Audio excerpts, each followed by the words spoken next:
प्रार्थना प्रभु यीशु मसीह के साथ अपने नाम में मांगते हैं। आमीन। परमेश्वर का वचन निकालेंगे पूरे बाइबल से।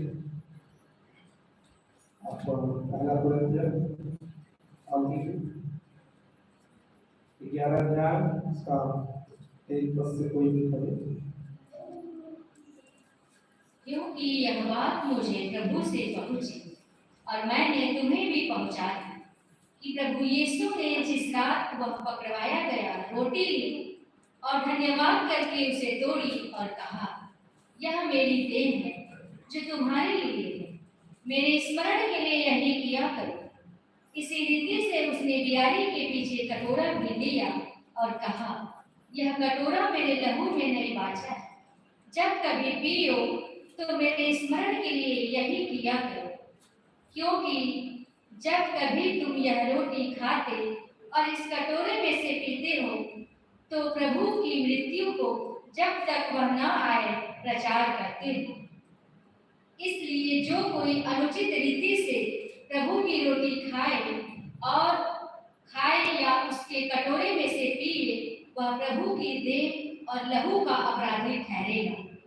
इसलिए मनुष्य अपने आप को जांच ले और इसी रीति से इस रोटी में से खाए और इस कटोरे में से पिए। क्योंकि जो खाते पीते समय प्रभु की देह को न पहचाने, वह इस खाने और पीने से अपने ऊपर दंड लाता है। इसी कारण तुम में बहुत से निर्बल और रोगी हैं और बहुत से सो भी गए। बस लास्ट में क्या पढ़ा कि इस कारण से तुम्हारे बीच में बहुत सारे रोगी हैं, बहुत सारे निर्बल हैं। किस कारण? जो प्रभु की इस देह और लहू को खाते पीते समय उसे नहीं पहचानता, वो इस कारण रोगी और निर्बल हो जाते हैं और बहुत सारे लोग सो भी जाते हैं। हम बपतिस्मा लेते हैं, प्रभु यीशु मसीह को ग्रहण करते हैं और प्रभु भोज देने के योग्य बनते हैं। लेकिन जब बपतिस्मा लेने के बाद, प्रभु यीशु मसीह को ग्रहण करने के बाद, इस मेज में शामिल होने के बाद, अगर हम अपने आप को जांच नहीं रहे हैं और कोई कमियां हमारे जीवन से निरंतर हो रही है, हम उसके लिए पश्चाताप भी नहीं कर रहे हैं, तो वचन कहता है इसके कारण तुम्हारे बीच में बहुत सारे रोगी हो जाते हैं। आप कहेंगे अब प्रभु यीशु मसीह को मान लिए, ग्रहण कर लिए, अब प्रभु भोज को भी ले रहे हैं, तो मैं क्यों रोगी हो जाऊं? क्योंकि वचन तो कहता है कि जो मसीह यीशु में है उसमें दर्द की आज्ञा नहीं है, तो मैं फिर क्यों रोगी हूं?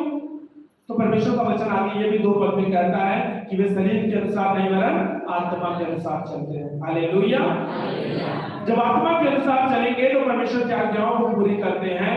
और खुदा का वचन यहाँ पे पौलुस जी में बताते हैं कि अगर तुम नहीं जांच कर खाओगे अपने आप को, तब तुम दोषी ठहरोगे और तुम्हारे बीच में बहुत सारे रोगी हो जाएंगे और बहुत सारे ऐसे हो जाएंगे, सो जाएंगे, अर्थात मसीह में तो रहेंगे लेकिन उनका जीवन मरा हुआ सा हो जाता है।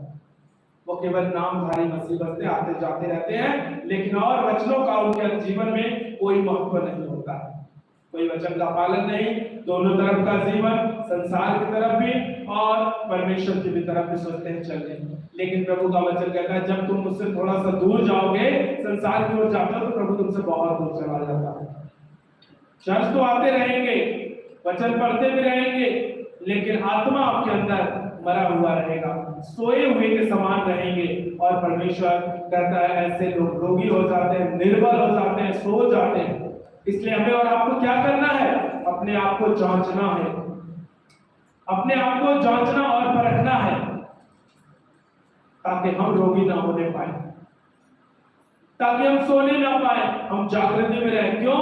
क्योंकि परमेश्वर कहता है वो घड़ी व समय कोई नहीं जानता, जब प्रभु यीशु मसीह आ जाए और हमें और आपको लेने के लिए वो आ जाएगा। उस दिन के लिए हमें जागृत रहना है भाई और बहन, और जागते रहेंगे तभी हम प्रभु के पास जा भी पाएंगे। लेकिन अगर नहीं जांचेंगे अपने आप को, कमियां बनी हुई है, पाप बना हुआ है, तो हम एक दिन सो जाएंगे और वचन कहता है निर्बल हो जाएंगे, गिर जाएंगे प्रभु के रास्ते से। इसलिए सदा अपने आप को जांचते रहें।